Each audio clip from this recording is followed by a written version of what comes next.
So in Luke chapter 15, there is a story, we know it as the story of the prodigal son, and it is a parable that Jesus told in his teachings. And in this story, there was a young man who went to his father. They were obviously a wealthy family, and he went to his father and he said, I want you to give me the portion of my inheritance that belongs to me. That's something they would normally do when someone dies, but I want you to give it to me now. So the father divided up what he had, gave the son his portion, and the son left home. And in the story, he goes and he lives in a foreign land and he wastes all of his inheritance on what the Bible says, riotous living or frivolous living. And he ended up with nothing and ended up working for a pig farmer, which in Jewish culture, swine and pigs were considered very unclean. So he was in a very disgusting and very low paying, vile job. And he was so hungry that he would have eaten what the pigs ate.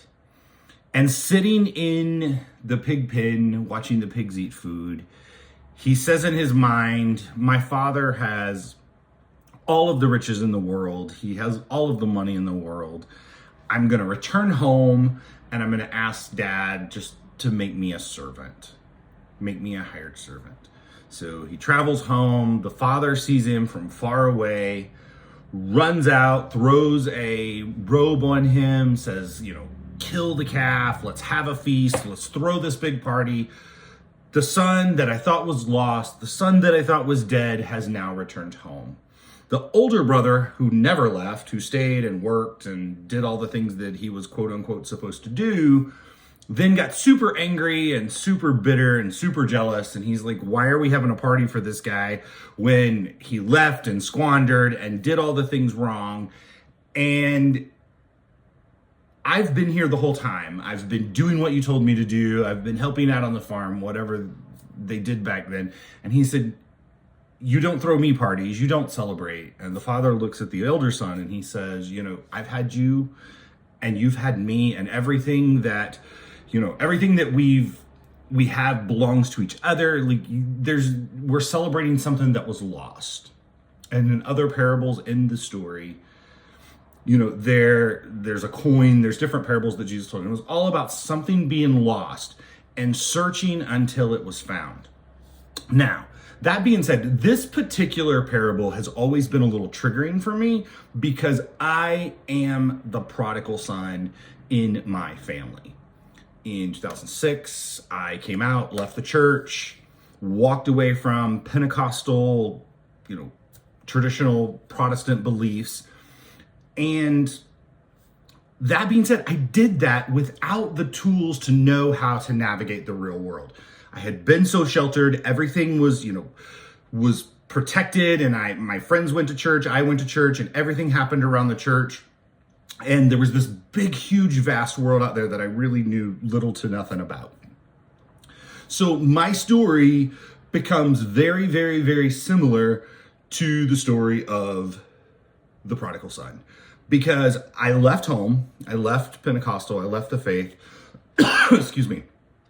And then I went and tried to build a life. And I've told friends before, I went out into the world as a 27-year-old, but I had the emotional, mental capacity of a very young child or a teenager because I just hadn't done a lot of growing up outside of my little tiny sheltered environment.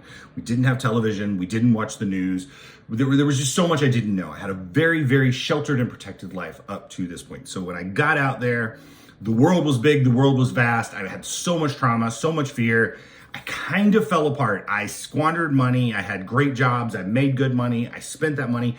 No one ever taught me how to manage money. No one ever taught me how to save money, make money, pay taxes, all of those things. It just wasn't taught in my family. I came from a very poor family. I came from a very poor town.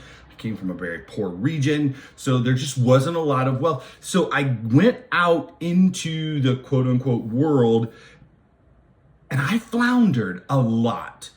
My trauma, my pain, the things that I hadn't dealt with, my shadow work, my deconditioning, all of that stuff that I was carrying caused me to be extremely unsuccessful in the modern world. The church loved that. They wouldn't admit that, but they rejoiced when I failed, because it was yet again another example of, this is what happens when you leave. This is what happens when you don't do. This is why this is another proof that this is the only way to God, because when he left, he fell apart. He became an alcoholic. He this, he that. And the more I floundered and the more I failed and the more my life fell apart, the more they rejoiced in the hope that one day I would then leave the foreign country, leave the pig pen, leave the swine, and come home and admit I was wrong. Forgive me, I've sinned. This is not who I am. And then, there would be this great rejoicing, and and I've heard this like every time I go to church with my family, somebody mentions the prodigal son, which I don't really go anymore, but I used to.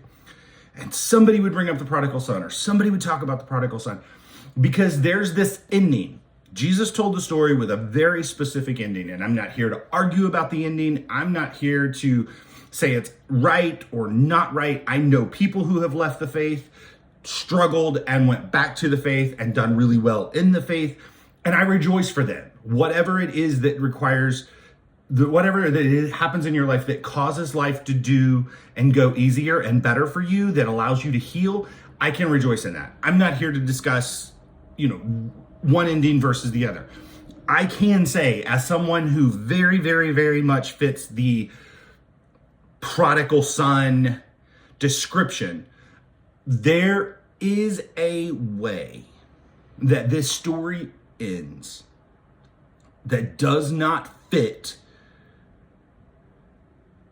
the way this is taught in the fundamental church. Did I flounder? Yes. Was I given the tools I needed to be successful at life? No.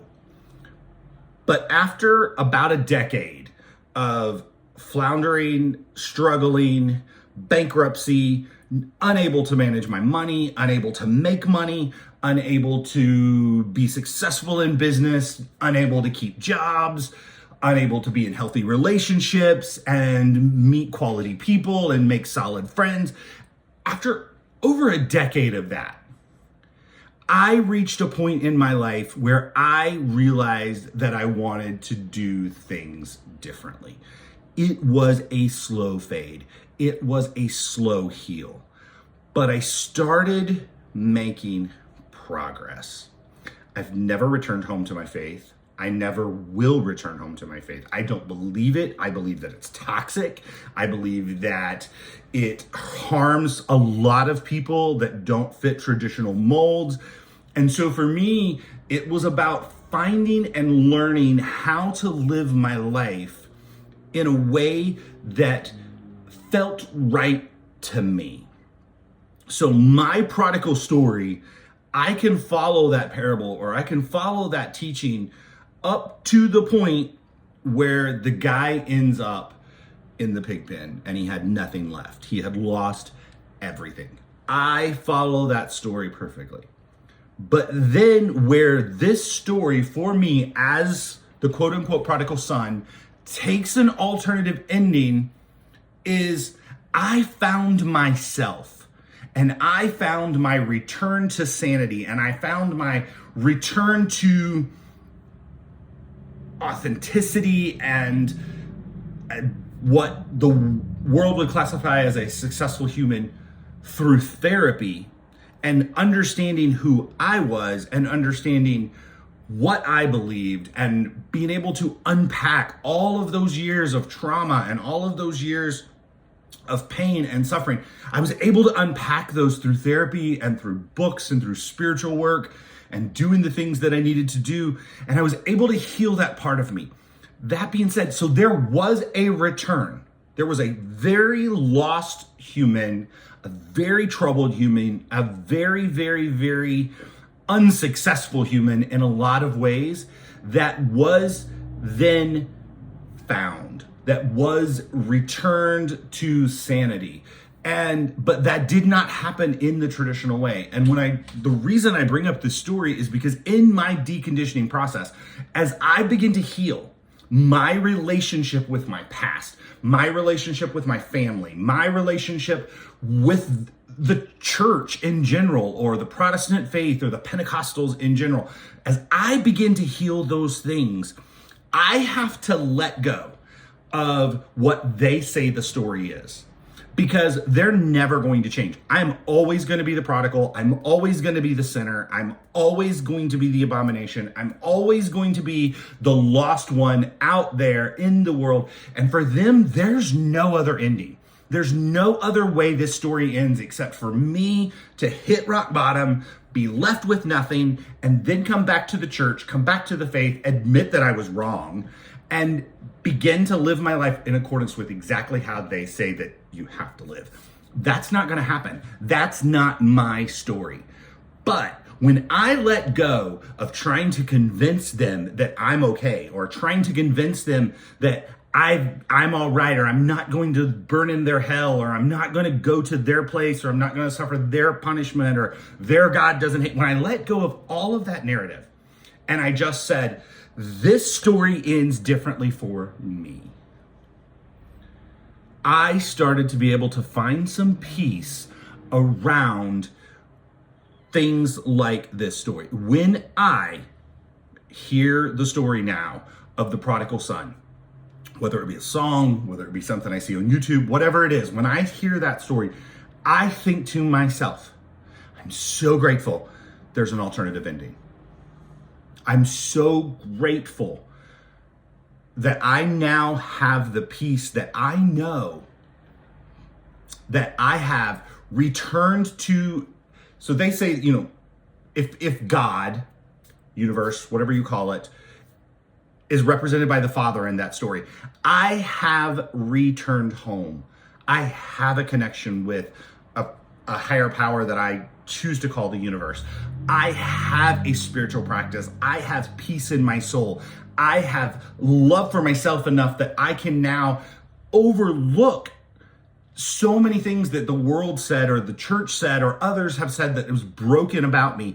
And I can embrace those things, and I can realize, obviously, the father, or in this case, the family unit, did not prepare the son. He gave him this money, but he did not set him down and say, hey, here are the tools you're going to need to be successful. Hey, here are the X, Y. No, he was in this sheltered environment. He left the sheltered environment. He didn't know how to handle it. And his return was nothing but, the only option that could successfully save him from starving to death was for him to return to that unit, that way of life that he knew before he left.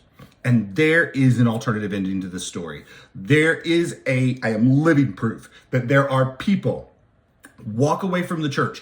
Maybe they struggle. Maybe their trauma causes them to become an addict, or maybe their trauma causes them to turn to homelessness, or whatever it is, that they can't have successful relationships because they weren't mirrored successful relationships. Whatever it is, there are people who walk away from fundamental faith. There are people who walk away and struggle. There are people who walk away and don't.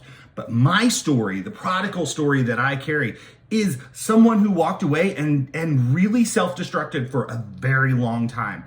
But when I returned, when I came back to myself, to my own faith, it did not involve, and will not involve, me returning back to the church, the Pentecostals, the old way of life, and that faith process that I no longer, it doesn't resonate. I don't believe it. I believe it's harmful, if I'm honest, but it's their path to God. But when I let go of that, and I let them be them, and I let them believe what they want to believe about me, and think what they want to think about me, and if they want to see me as lost in a pig pen somewhere, I let go of that. I was able to heal, and I was able to recover a path to faith. Now, when I hear this story, I'm no longer triggered. I'm no longer angered or upset, or I can just accept. I am so grateful for my story. I am so grateful that when I went to the pig pen, I found a path out that led me into a beautiful, successful, and happy life. So as the prodigal, as the person in that parable or that story that went away and like deconstruct, there is a way. But that way involves healing your trauma, figuring out what you believe for yourself, learning to love yourself and understand that just because you aren't good with money doesn't make you evil, or it doesn't mean that God hates you or God wants to punish you. You weren't given the tools. You weren't given the skills. So you can begin to soften and love those parts of you and understand that as you grow, as you learn, as you evolve, you become a healed version of yourself. There is a return to self. There is a return to peace and sanity, but it doesn't always mean you're going to go home. There will always be the older brother. There will always be the church. There will always be the faith. There will always be the Protestant. There will always be the family members who say, no. You're the lost one. I stayed here. I stayed home. There will always be that brother. But when you know your own path, you know your own relationship with your spirituality or your God, what the brother says can stop mattering. And you can start to thrive. You can thrive in the foreign land. You can thrive in the pig pen. You can thrive wherever you are being your weird, quirky, beautiful, amazing version of yourself. But it starts with not caring what the father thinks, not caring what the brother thinks, and learning that your relationship with God is one-on-one. And you can be the prodigal with an alternative ending.